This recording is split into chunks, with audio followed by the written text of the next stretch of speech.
professional sports bettor and podcast host, Nick Dais. Let's go. I like that intro, man. Professional sports bettor. I think my average salary for an NFL running back that has won a Super Bowl is under $3 million. But the game has changed, so the running back gets devalued. And it's super unfortunate because the reason why I say I'm so hypocritical is because if you're a running back, yo, hold out. It's expected.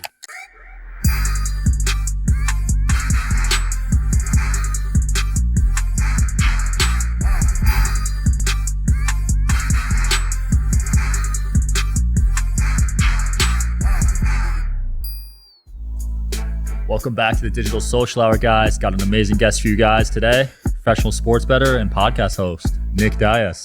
Let's go. I like that intro, man. Professional sports bettor. I think I might have to add that to my LinkedIn page. Man, I mean, you said 60 win percent last time we spoke, so that I'd consider that a professional level. Yeah, NFL has been. I don't bet as many games.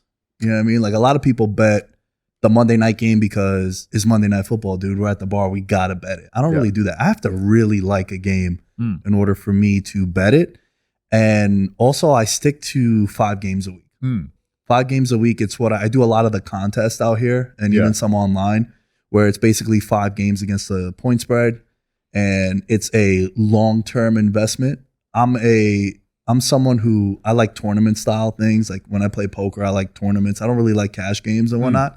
So, you know, you do $100,000 buy-in and it takes you through the whole season. So I'm kind of invested for the whole year and it's best record at the end. And last year I hit 61%, but over the last 8 years now coming up that I've been doing Veterans Minimum, my podcast, I'm roughly around 60% on that. That's amazing, man. So you like the long-term plays. You're not betting like on the actual game usually. No, I am betting on the actual game too. But what I do is, so I have those 5 picks against the spread that I do every week. And then I bet them because I'm a degenerate and I also like to make some money. I bet them also at the sports books. I shop the lines and try to find the best numbers before I make a play. Nice. And do you bet on any obscure sports or do you stick with like just football, basketball, hockey, baseball, the main 4, I guess? So the reason why I'm smirking right now is because, so I have what I call my money. In the sense of, I have this one app for one of the sports books that I call it dumb bets. You and I are out at the bar, we're having some beers, and you're like, dude, let's throw a crazy parlay. I'm like, all right, I'm in. You know, I'm not gonna ruin a good night, a good vibe. But then I have like my serious bankroll where I'm betting bigger money on the games that I actually like. Yeah. So as far as obscure, I once bet on Madden simulators during. What is that? So people playing Madden, like professional Madden players, they would match up. You could bet on that?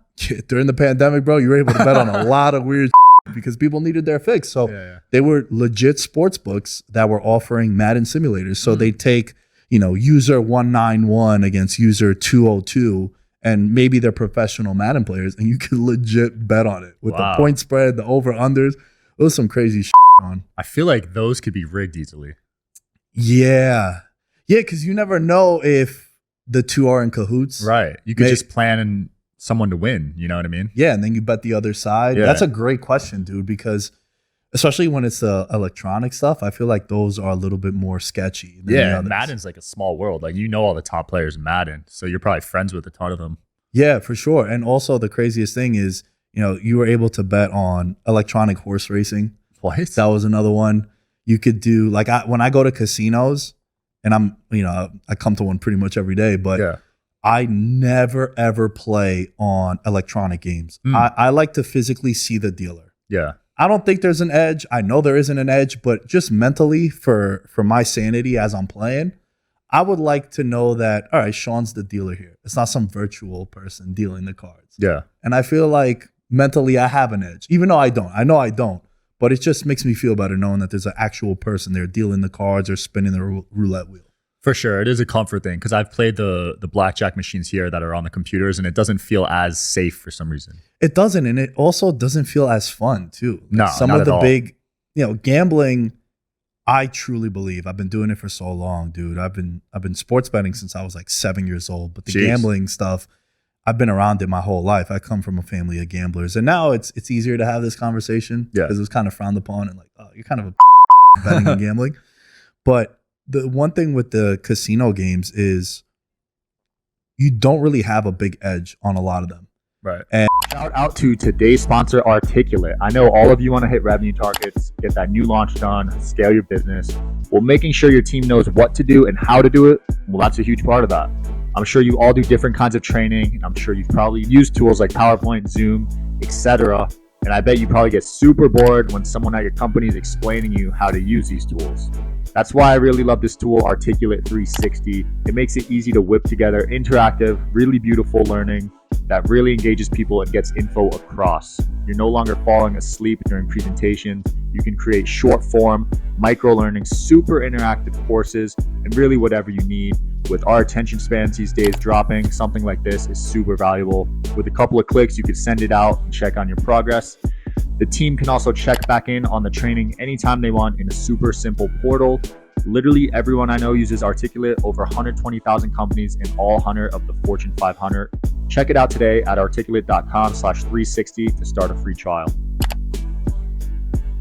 And the coolest thing about it is it could be fun, dude. If you and I are out and we see a craps table, craps is probably the best game to play with a group of people because everyone's involved. Yeah. And you go and you know, $100, $200, you have fun with it. I truly believe that sports betting could be fun. Gambling could be fun also, as long as you know your limits and you know that it is also a gamble. A lot of the table games, it's left to chance, right? Yeah. Anyone that tells you that they have a strategy in roulette is an idiot. There is no strategy, dude. Yeah. It's all feel. I always bet the number 10. Can't tell you why, other than it's my favorite number. Yeah. I don't look at if it's hot or cold. I'm a one spin and go guy. For sure. $50 on black 10 usually. If it hits, it hits. It's hit twice in the 100 attempts that I've had on it. So I'm definitely down. So you won 1,500 when it hit? Yeah, I think it's a 36-1 payout. So I it's around that much. Yeah. That's a lot. One of the prop bets that never made sense to me, because I feel like you could just rig it easily, is the Gatorade color. Yeah, there's actually a couple of sports books where, especially when you're looking at the Super Bowl, there's a misconception that those props are available at every sports book. And it's not the case. Those are considered in a category of exotic props. Okay. Meaning a lot of the sports books, especially the big ones that you see advertised, they call it box score analytics. Meaning if you take Tom Brady over 212 passing yards in the Super Bowl, you could go and look at it. It's clearly there. Whereas Gatorade, it could be subjective. Was it Gatorade or was it water when it's clear?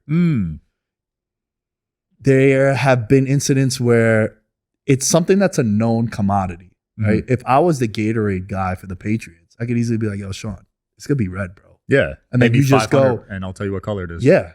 Or not even. It's just like, yo, you're my boy. Yeah. Go to the sports book. They're giving it at 8-1. I'm the one that makes the Gatorade. It's going to be red. Yeah. So there's been incidents like that. Halftime song opener. Yeah. There's been times where you'll see a song and it's 20-1. And then 2 days before the Super Bowl, it's -150. Why is that, Sean? It's because it's a known thing. Right. It's like when people know for a fact who the number one pick is going to be. You know, it's something like that. So those props are considered exotic props. And a lot of people feel the way you do, where they don't understand how you could bet on that. You know, one of the biggest bets that I ever made, dumbest bet ever, was when the Super Bowl 50 was in Santa Clara in San Francisco.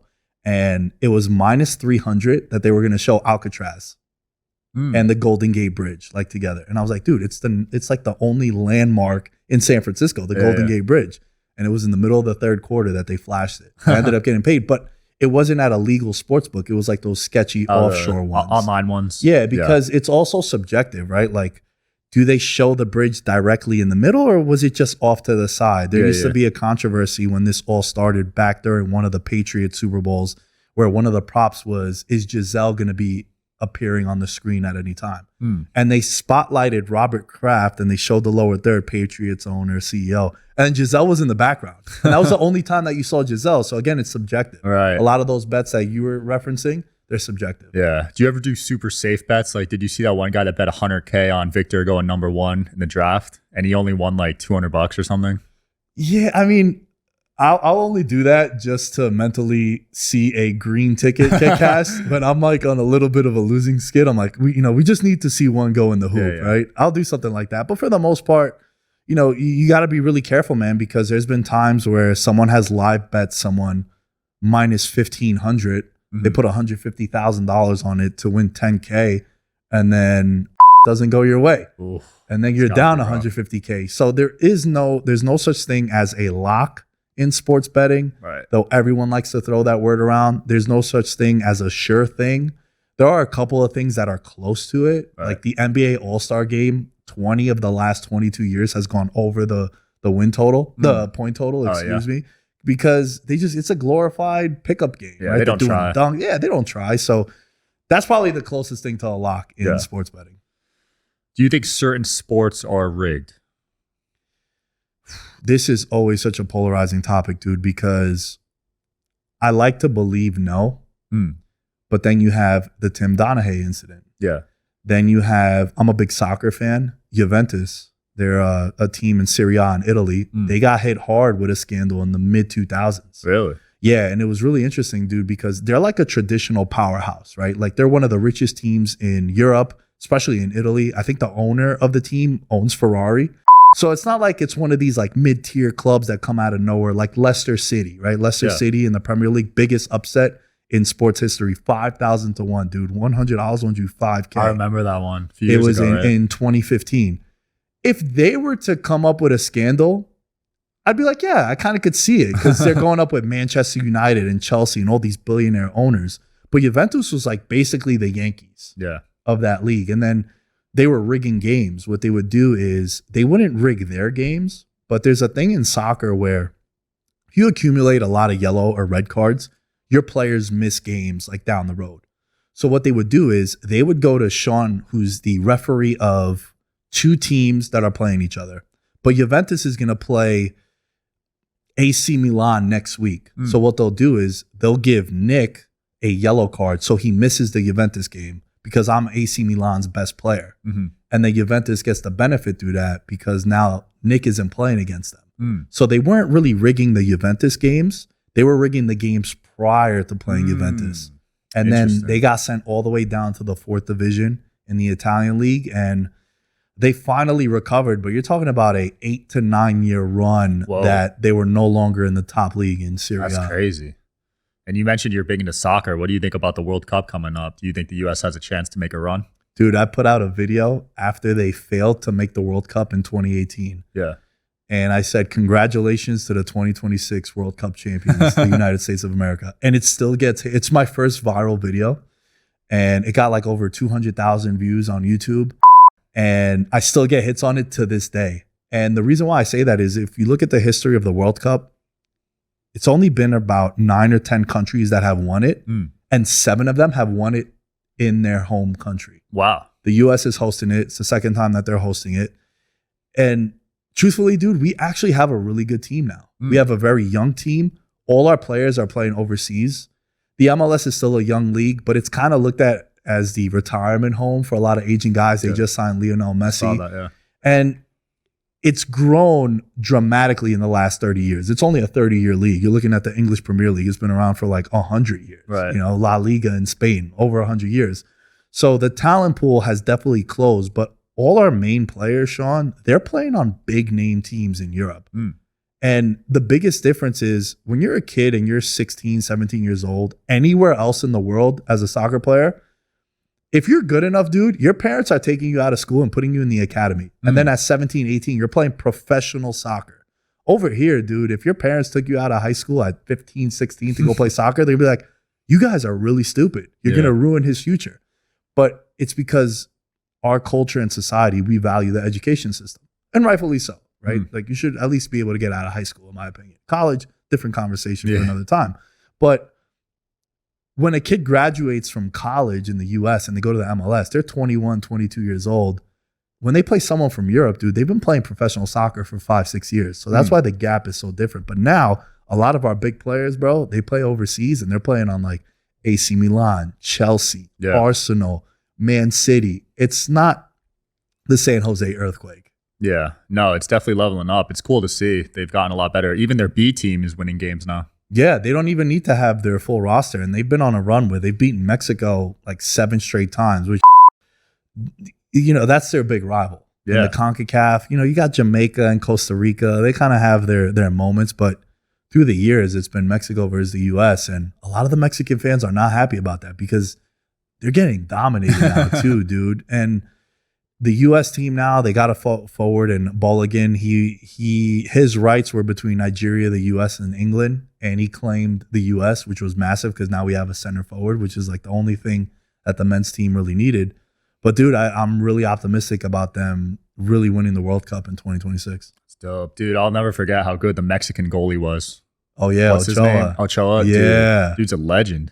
Dude, icon. I have nightmares about him blocking insane shots. Penalty kicks, just like the swag about him. Yeah, he's one of those guys that are going to live on forever. Yeah. Does he still play or is he retired now? He still plays, but he's not as good as he once was. I think he's like close to 40. Yeah, he's got. And his time is coming to an end with the national team, but he's still just, you know, you'll think that he's really old, and then he'll save 2 penalty kicks in a game. Yeah. You're like, this guy could still do it, man. What sports do you love watching at home versus in person? Do you like watching at home more usually? Bro, I get so much shit for this one. It's the NFL. I hate going to NFL games. Same, dude. A little bougie. I like going to primetime games. And one of the reasons why is because the NFL product is so good, dude. Like you have your red zone, you have your Sunday ticket. You know, I'm a big bettor and fantasy player, so I have all the apps open. I'm on my couch. Don't call me from 10 a.m. to 5 p.m. on a Sunday. I will not answer. Don't text me.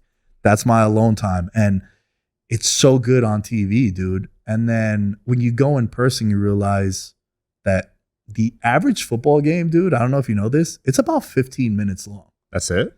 The amount of time that the ball is in play from snap to whistle, if you accumulate that over an entire game, comes out to about 15 minutes. That's nothing. And if you think about it, it's really true, right? Like, you know, quarterback hikes the ball, hands it to the running back, he picks up 2-3 yards, plays over, right? Yeah. So from snap to whistle, play is what, 5-6 seconds? And then there's a 40-second play clock that they run down. So yeah, the game is a 60-minute game, but really it's not like basketball where the ball's always in play. Right. It's not like hockey where the puck is always in play. It's not like soccer where for 45 minutes we know the ball's going to be in play. Football's a really short game if you really think about it. And the TV product is so good that I don't want to miss anything when I'm going to a 1 o'clock game. Yeah. And you can't see honestly. I mean, I was in the nosebleeds, granted, but I'm just not a fan of going into football stadiums. Oh, dude. And also, like, the last thing you want is, you know, we all have jobs and families, or you know, you go with your significant other to a game and like Chad and Kyle get into a fight behind you, or they start heckling you because you're wearing a different jersey. You're like, dude, I paid $300 for these things. I don't want to get into a fight. And one of the things that irks me the most, dude, and you know, I train martial arts and I do jujitsu, is I hate street fights. I hate seeing videos of dudes just getting flatlined. Really? You see some of the videos of people in stadiums where they get punched and then they fall down like 4 flights of stairs. And you're Jesus. Like, man, that's catastrophic, dude. Yeah. You know, you're hammered and whatnot and you're heckling people. It's so dangerous, but I love seeing people get knocked out in the octagon because they're trained fighters. Right. You know what I mean? Like, they know what they signed up for, but it's dangerous going to games too, dude. Yeah. If you're going up against the Eagles, you gotta. Not a team I hate. Not a team I hate more in my life too. So I'm glad that I'm actually upset that you mentioned them. But you're a Giants fan? Yeah, big Giants fan, man. That rivalry it gets physical, man. It does, and also just, you know, I'm 32 years old. I feel like my generation of Giant fans, we hate the Eagles more than any franchise. I've been talking about this for years now. It's like, dude, they've ruined. Victor Cruz's career ended in Philly. Every time the Giants go in there, they just get smoked by 30. They played him in the playoffs, got smoked by 30. Yeah. Eli Manning would go in there. It looked like he was a deer in the headlights, could never make any passes. And, you know, he's one of the best quarterbacks that I've ever seen from my team. I mean, without a doubt. But it's just a house of horrors, dude. And they're known, the Philly fanatics, right? Yeah. They're known for, they booed Santa Claus. Yeah. They cheered when Michael Irvin got stretchered off the field. Like, that's what they're known for. It's a hostile place. So the fans are pretty rabid also. Why do you think Eli Manning gets so much hate? I think it's because he's Peyton Manning's brother. I think anytime you have siblings in a sport, one is always going to be better than the other. Right. And that's probably the closest sibling rivalry, not even rivalry, just siblings in sports that both accomplish a lot of the same things. Granted, Eli Manning didn't win a regular season MVP. Peyton Manning is arguably the best quarterback of all time in the sense of how he plays the position. The most accomplished is Tom Brady with the Super Bowls. Right. But Peyton is older brother. Peyton was the face of the league. Yeah. He did it a lot cooler and cleaner and more flashy.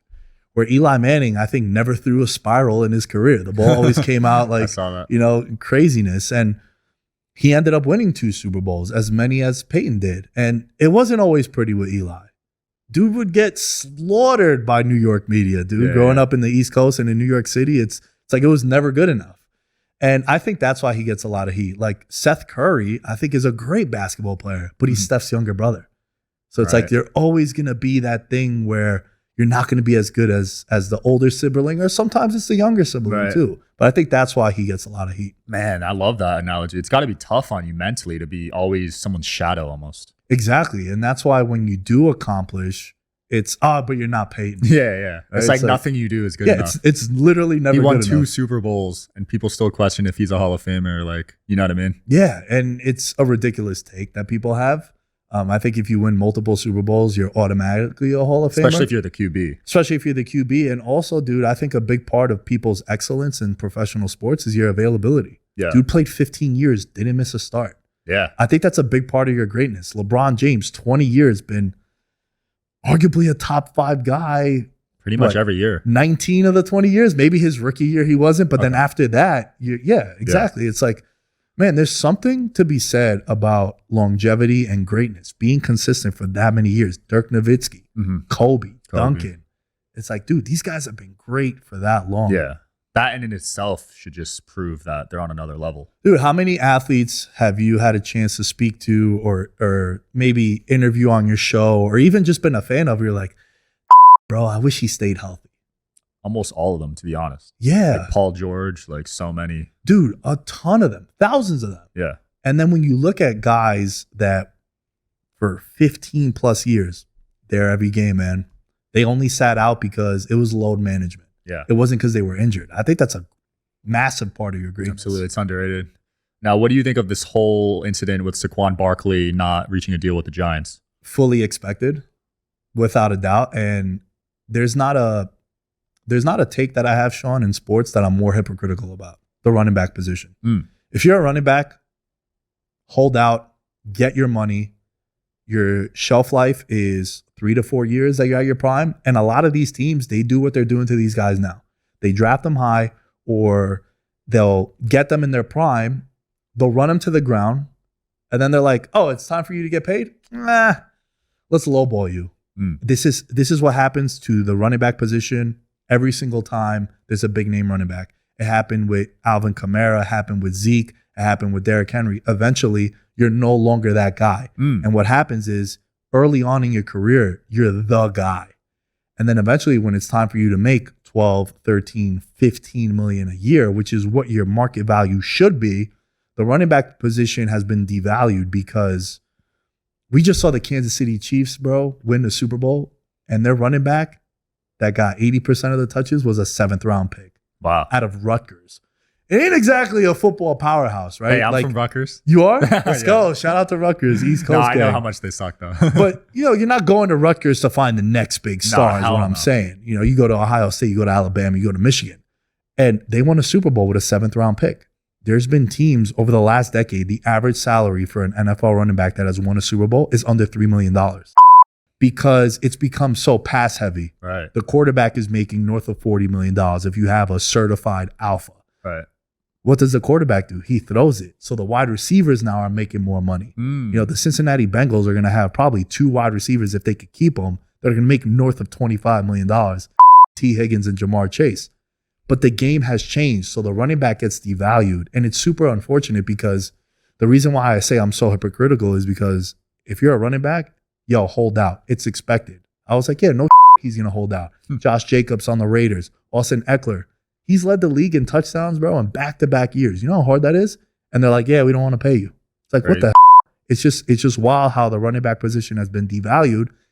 But if I'm an owner, if I'm a GM, I'm doing what they're doing. But for the player, the player side of things, bro, hold out, get your money, because this is what happens. This is what they do to running backs. So do you think the Giants could go without Saquon? He's a massive, massive part of their offense. Like he's undoubtedly the best player on the offense. However, the running back position, you have to also look at the organization where Brian Daboll and Joe Schoen, who are the head coach and the GM, they come from Buffalo.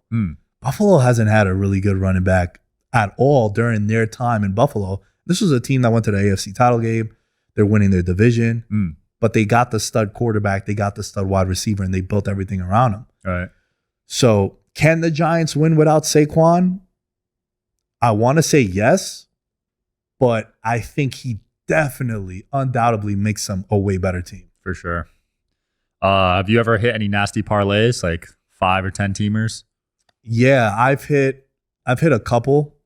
Dude, there was a weekend in Vegas, March 2022. I came for Colby Covington, Jorge Masvidal. That was the headliner pay-per-view at the UFC. I'm a huge UFC fan. I have evidence of this because people don't believe me when I say it. I hit 2 4-leg parlays, a 6-leg, and a 9-leg parlay. What? And Sean, I hit every single bet I made that weekend.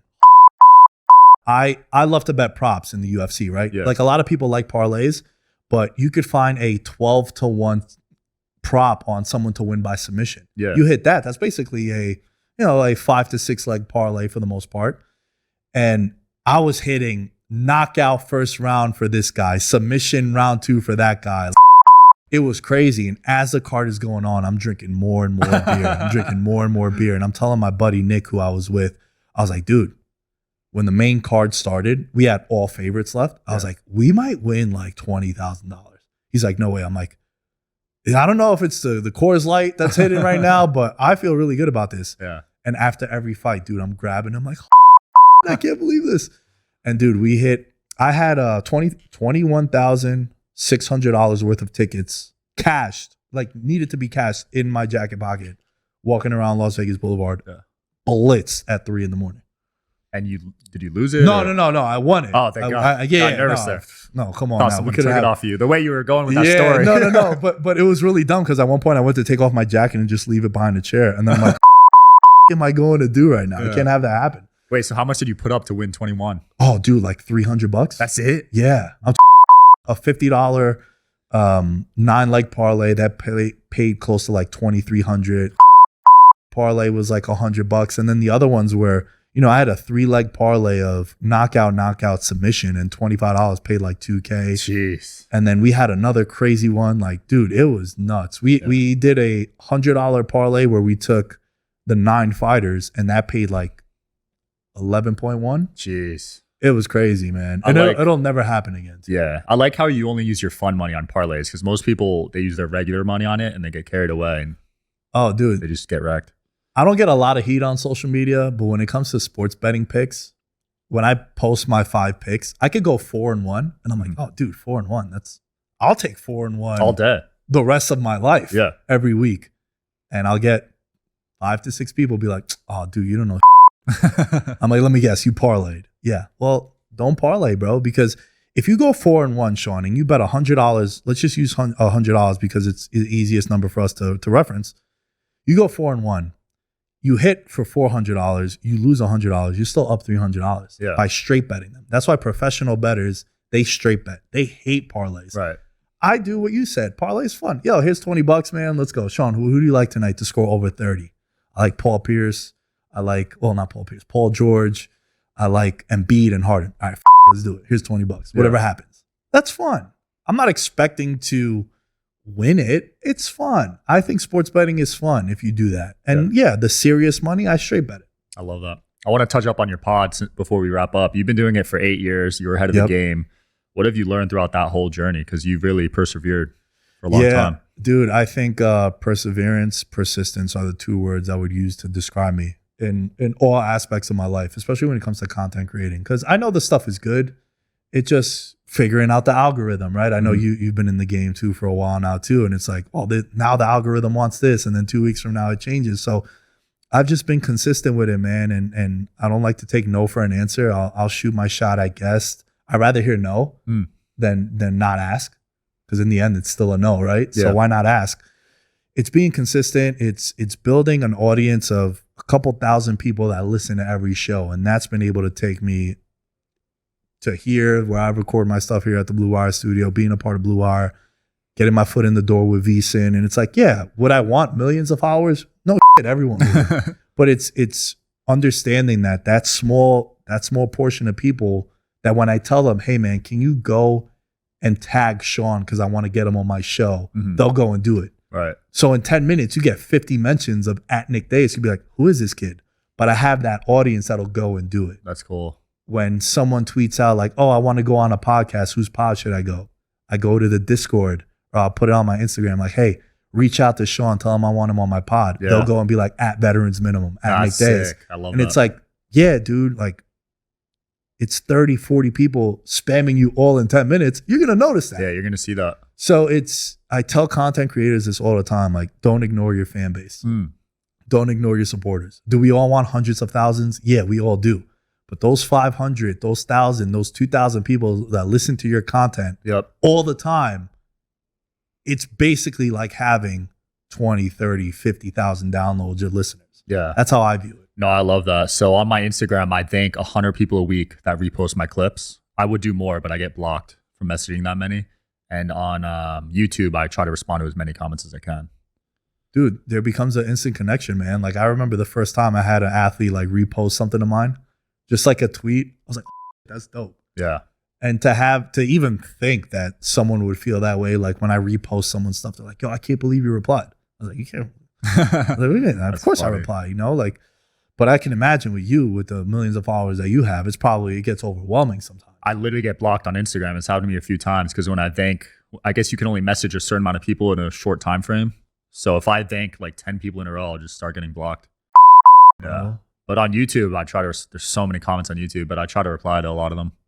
You know, you can make someone's day by just replying. Yeah. You know, I don't think of myself highly or anything special. I love to have fun. I love to goof around. I like to poke fun at myself too.